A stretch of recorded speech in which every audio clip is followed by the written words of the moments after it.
have reportedly died in the same hospital. Tonight, the U.S. now with more than 60,000 cases, New York with roughly half of them. A spike of 5,000 new cases in New York in the last 24 hours.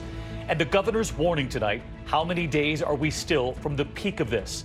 The growing toll across this country. The president speaking moments ago. In Detroit tonight, we have learned at least 2 infected officers dying. A worker in an Amazon warehouse testing positive. Tonight, the former college athlete now in a coma, and the warning from his mother about how healthy her son was and how quickly his health turned with the virus. Tonight, the governor of Louisiana now sounding the alarm, and the Navy hospital ship moving into position off Los Angeles. Tonight, the stories from inside the hospitals and from patients all over this country. What are their symptoms? The 17-year-old boy outside Los Angeles believed to be the youngest to die after contracting the disease. Tonight, 2 infants now testing positive. And this evening, you will hear from Americans all over the country their descriptions, the headaches, backaches, and the young mother who says she lost her sense of smell and taste. And the wife sharing her heartbreak, her husband dying just days before his 45th birthday. She was not allowed to go to the hospital to see him. We do have late reporting coming in tonight from Capitol Hill, that massive $2 trillion relief package. How much will the checks be worth now being sent to millions of Americans? And how long will unemployment be extended? Prince Charles testing positive for the coronavirus, and the concern tonight, the images of him with the Queen in the days before his diagnosis. And America Strong tonight, the image, the message of the day. This is ABC World News Tonight with David Muir. Good evening, and it's great to have you with us here on another night of consequential news in this fight against the coronavirus. You will hear tonight from patients across this country, their symptoms, the doctors and nurses, what's being seen in the hospitals. And tonight in New York City, at least 13 patients dying from this at the same hospital. New York's governor saying today, given the numbers, given what they're seeing, they do not expect this to peak for about 3 weeks. And of course, this is one of the first hotspots, New York. Other communities will come next. Tonight, in just 1 week's time in this country, we've gone from 7,700 reported cases to more than 62,000. Nearly 900 people have died. At least 26 states have taken emergency measures to slow the spread. More than half of all Americans under those stay-at-home orders. New York State seeing an increase of 5,000 cases in just 24 hours, the majority in New York City. And tonight, as part of the emergency response, of course, the city is now preparing for the surge, the peak still weeks off, and preparing for the worst. This makeshift morgue going up outside Bellevue Hospital. Across the country tonight, reports testing is still hard to get. In many places, only the very ill, and reports of people waiting several days for results. The National Guard at this site in Chicago. And sailors on board the U.S. Navy hospital ship Mercy preparing to receive patients when they dock in Los Angeles in the coming days. Tonight, the symptoms from this, we hear from those patients across the country. The biggest stimulus bill ever. How much will checks be worth? Sent to millions of Americans, and how long will unemployment be extended? Again, we take you through this one step at a time, one day at a time, and Tom Llamas leads us off from New York tonight. Tonight, a grim sign this pandemic is far from over. Teams setting up a makeshift morgue outside of New York's Bellevue Hospital, something they did during 9/11 and Hurricane Sandy. Overnight, at least 5,000 new cases in the state. At one hospital alone, 13 people dying in just 24 hours. The hospital saying the virus is taking a terrible toll. But tonight, one sliver of hope. Extreme social distancing measures may be working. The rate of hospitalization slowing slightly. This is a very good sign and a positive sign. Again, I'm not 100% sure it holds or it's accurate, but the arrows are headed in the right direction. But Governor Cuomo says we're still weeks away from hitting the peak in New York City, a scenario which could collide with the president's new timeline, proposing to ease restrictions by Easter Sunday. That's April 12th. What a great timeline this would be. Easter as our timeline, what a great timeline. But even the nation's top health experts recommending not committing to any date. That's really very flexible. We just had a conversation with the president in the Oval Office talking about, you can look at a date, but you got to be very flexible. And on a literally day by day and week by week basis, you need to evaluate the feasibility of what you're trying to do. New York, the epicenter in the U.S., still in need of more space and more supplies. 4 field hospitals underway and still a need for those critical life-saving devices, ventilators. The governor announcing 11,000 are on the way, but he needs a total of 30,000. Cuomo saying they may do what Italy did, split the ventilator. 1 device, 2 patients. We're exploring splitting, where 1 ventilator could do 2 patients. Italy has had to do this because they were forced to do it. Those ventilators desperately needed for patients like 25-year-old Jack Allard from New Jersey, who is in a medically induced coma. This virus is really dangerous.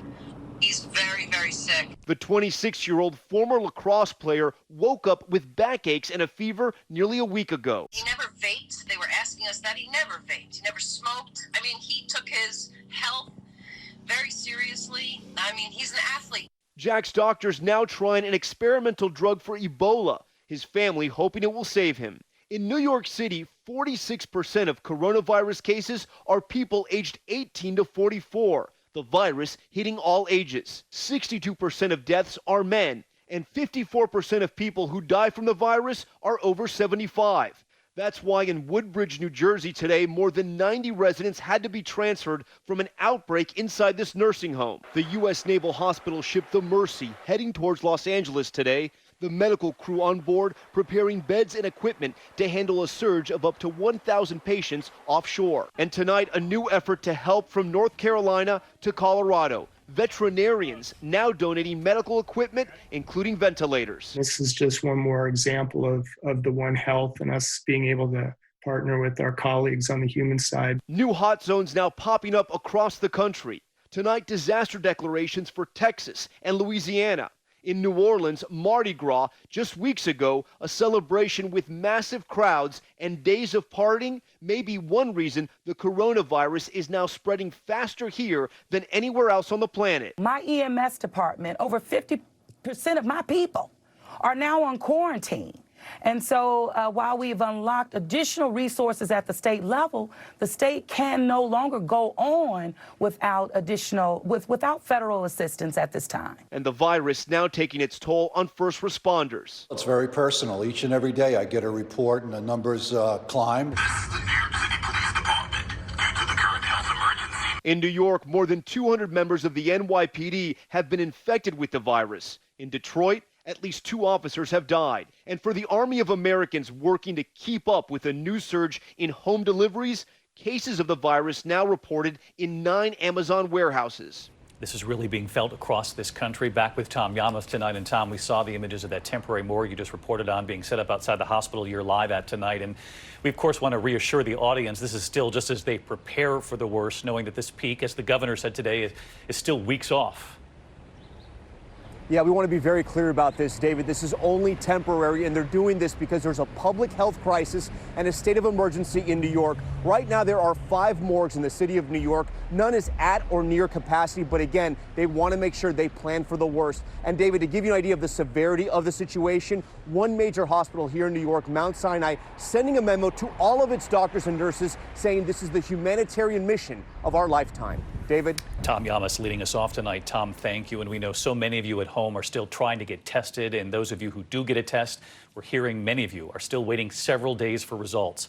Tonight here, we're going to hear from many patients, their symptoms, and the stories now emerging across the country. Signs like this one that says no visitors. Families being separated from their loved ones because of the concern, of course, of spreading the coronavirus inside the hospital. Tonight, from the 17-year-old boy who lost his life to the young wife who lost her husband just days before his 45th birthday. The faces and the stories behind them from Matt Gubman.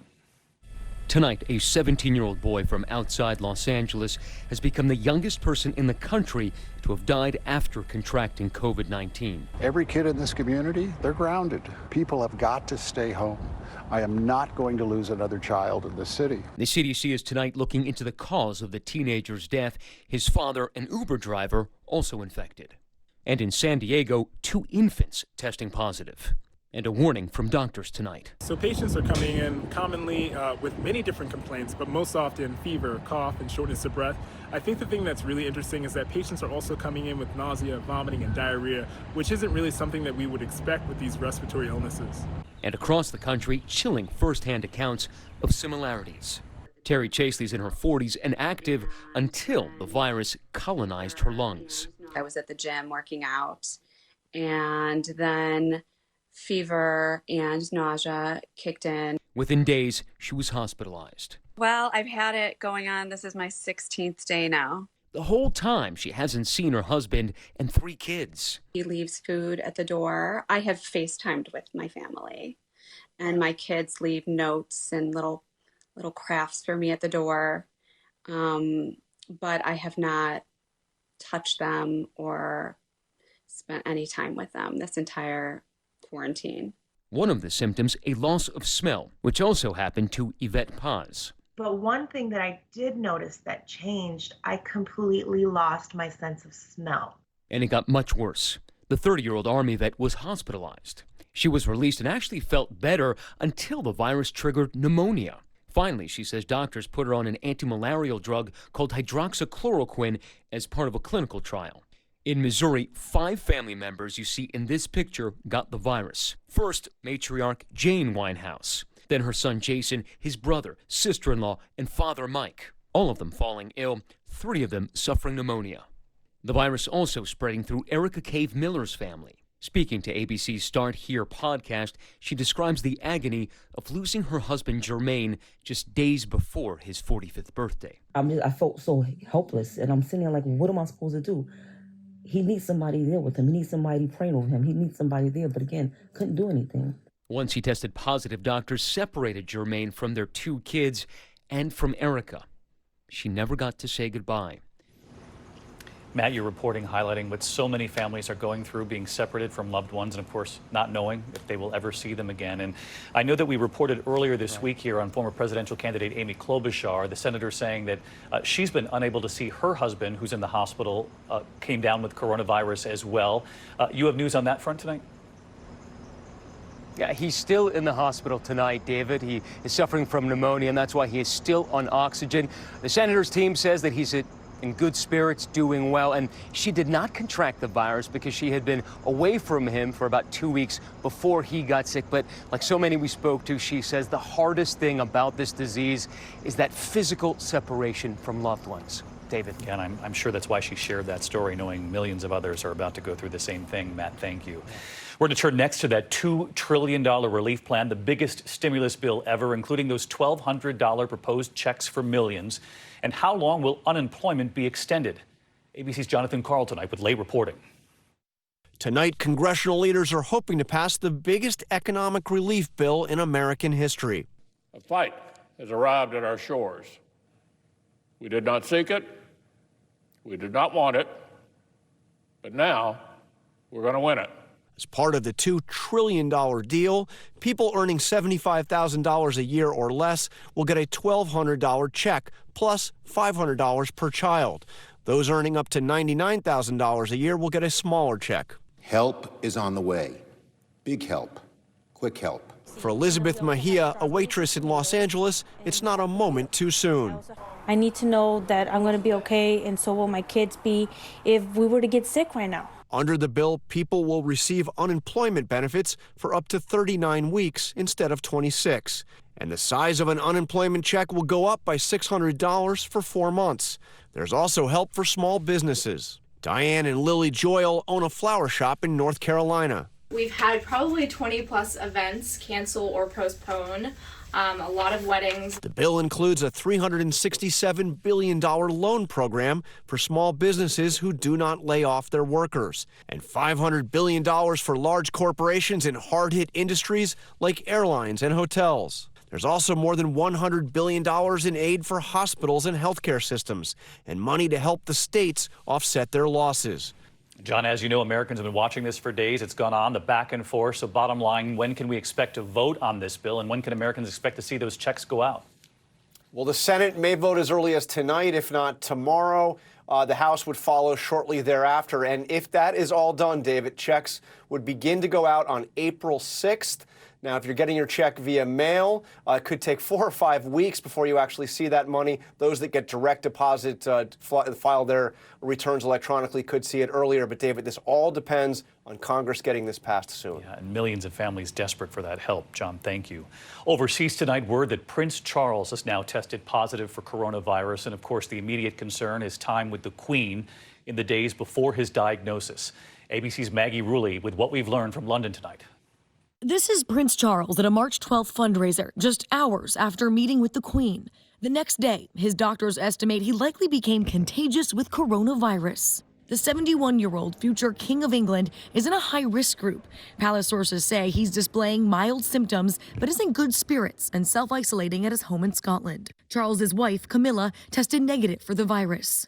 93-year-old Queen Elizabeth, seen today holding her weekly audience with British Prime Minister Boris Johnson by phone, is said to be, quote, following all the appropriate advice with regard to her welfare. And palace officials say she's in good health. The hard-working prince has been seen at multiple engagements.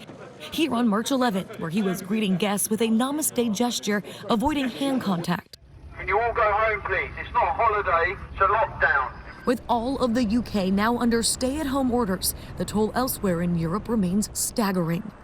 Today in Spain, 738 more people died, over 3,400 deaths total, surpassing China and second only to Italy. And in Italy, another 683 deaths in the last 24 hours. This priest giving a final blessing before 45 coffins today. But perhaps finally some real hope. The growth in overall cases around the country is slowing, now in single digits for the third day in a row and the lowest rate yet. But a warning from the World Health Organization to countries thinking of lifting lockdowns prematurely. The last thing any country needs is to open schools and businesses only to be forced to close them again because of a resurgence.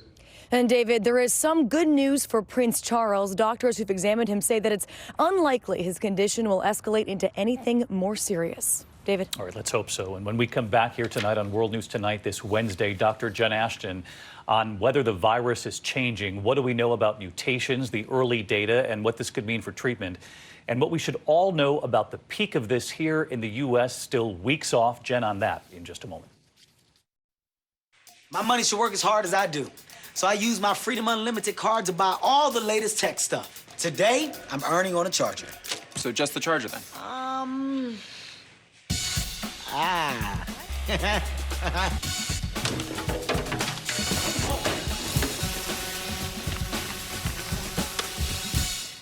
Yeah. Fantastic. Earn 1.5% cash back on everything you buy with Freedom Unlimited. Chase, make more of what's yours. Want to brain better? Unlike ordinary memory supplements, Nariva has